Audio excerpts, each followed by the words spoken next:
1992 онд Монгол улсын шинэ ардчилсан үндсэн хууль гарсан. Энэ өөрөө манай орныг их хувьсхан өөрчилсөн шинжтэй ийм үндсэн хууль юм шүү дээ. Тийм учраас 1992 онд энэ шинэ үндсэн хуулийг батлахдаа бүгд найрамдах Монгол ард улсын үндсэн хуулиас Монгол улсын үндсэн хуульд бүрнээ шилжих тухай гэж үндсэн хуулийн төвшингийн хуулийг бас тэр цуг баталж гаргасан юм.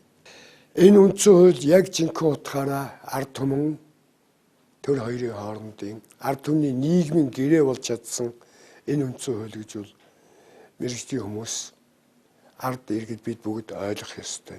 Бид нийгмээрээ батсан энэ үндсэн хуулийн төслийг хэлцэж батлах энэ нөр их ажилд тухайн үед 1990-ад оны үед аж төрд амьдарч байсан бүх монголчууд оролцсон гэж хэлэхэд хэлцдэггүй.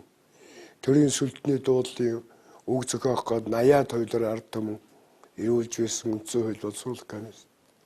Шүүх эрх мэдлийн бүлэгдэхэд манай хуулийн байгууллага тухайн үед хуулийн шүүх эрх мэдлийн байгууллагт ажиллаж байсан бүх албан хаагчид саналаа өгч оролцож байсныг би зүгээр тодхон санаж байна. Тийм учраас энэ ард түмний нийгмийн гэрээ жинхэнэ утгаараа болж чадсан. Тийм ч учраас энэ үндсэн хууль эхлэхдээ Монголын ард түмэн бид гэж эхэлдэг. Оршин. Ийм эхлэлтэй хууль байхгүй шүү дээ. Бид бүгд мэдж байгаа. Тэгэхээр энэ бидний бүгдийнх нь өсөж зориг, бидний бүгдийнх нь ирмэнцэл, бидний бүгдээрээ харж байгаа ирээдүйг харж байгаа тэр хараа, алсын хараа гэсэн үг. Энэ тодорхойлохдоо нэгдүгээр бид Монголын ард түмэн бид улсын хаан тусгаар тогтнол бүрэн эрхт байдлыг баттган бэхжүүлээ энэ үндсэн хуулиар гэж хэлсэн.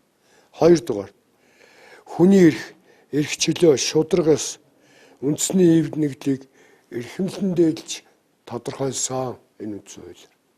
Тэгэхээр манай энэ үндсэн хууль хүний эрхийг хэрхэн дээлж тодорхойлсон бэ?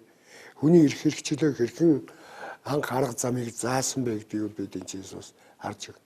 Ер нь бол зүгээр үндсэн хууль бүх юмыг багтааж шингээж заана гэж байхгүй. Үндсэн хууль бол биднэрт бүх энэ ойлголтуудын суурийг зааж өгдөг. Дараа нь төрч ёс, түүх соёлынхоо уламжлалыг нандиндан өвлж байгаагаа тодорхойлж өгсөн. Өнөөдрийн монголчуудын нүүдлийн монголчуудын ахуйд байсан суурин иргэншлүүдийн энэ элемент манай ард түмний ахуйн болон соёлын төрч ёсны оюуны асар их өв уламжлалыг энэ хуулиараа бид хамгаалж дээдлэх ёстой шүү гэдгийн суурийг энэ үндсэн хуулиараа тавьж өгсөн. Хүн төрөлхтний соёл иргэншлийн ололтыг хүндэтгэн үзэх ёстойгоо бид энэ үндсэн хуулийг зааж өгсөн.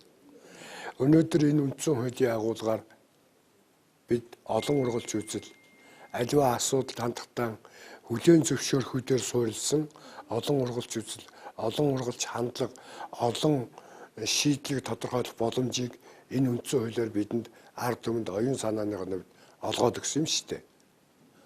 Тэр социализмын захиргаалтын гэж хүмжлээд байгаа тэр үе чинь олон ургалчаар асуудалд хандаж болдоггүй дээ. Энэ оюуны эрх чөлөө хязгаарлагдаад тэн дээрээ ургаж гараад бусад эрх чөлөө нь хязгаарлагддаг байсан ийм учиртай юм.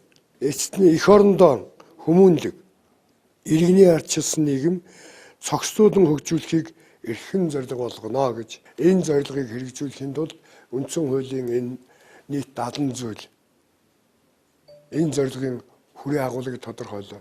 Энэ үндсэн хуулийн заалтыг ханган биелүүлэх хууль зүйн бааз суурь нь юу? Энэ дагаж гарч байгаа өнөөдөр манай хуулигдох байгууллагуудаас гарч байгаа энэ олон хуулиуд мөн энэ хуулийг хэрэгжүүлэх үндсэн дээр гүйцэтгэх эрх мэдийг хэрэгжүүлж байгаа засгийн газрын актууд мөн Монгол төрийн тэргүүний буюу Монгол улсын ерөнхийлөгчийн гаргаж байгаа зарлиг шийдвэрүүд энэ бүхэн маань энэ үндсэн хуулийн саяын миний эрхэм зорилгыг ханган биелүүлэх үүднээс энэ бүх актууд манд гарч энэ үйл ажиллагаа маань чиглэж байгаа шүү дээ. Тийм учраас өндөрлөг хэсэгт мэдгтүн сахигтүн гэд тодорхойлцсон байдаг. Тэгэхээр бид бүгдээрээ энд залуу өгшин гэдэг ангилалд оролцохгүйгээр бид бүгдээрээ үндсэн хуулийнхаа агуулга, үндсэн хуулийнхаа мөн чанарыг бүгд ойлгож байх ёстой. Энэ зөвхөн дахиад хэлэхэд энэ зөвхөн хуульч гэдэг юм уу, мэрэгжлийн гэдэг юм уу, ийм улсуудын мэдэх ёстой гэдэг ойлголтоор бид энэ асуудалд хандаж болохгүй. Энэ үндсэн хуулийнхаа заалт бүрийг, цэг тасал бүрийг тогтоож чэйжл гэдэг утгаар биш.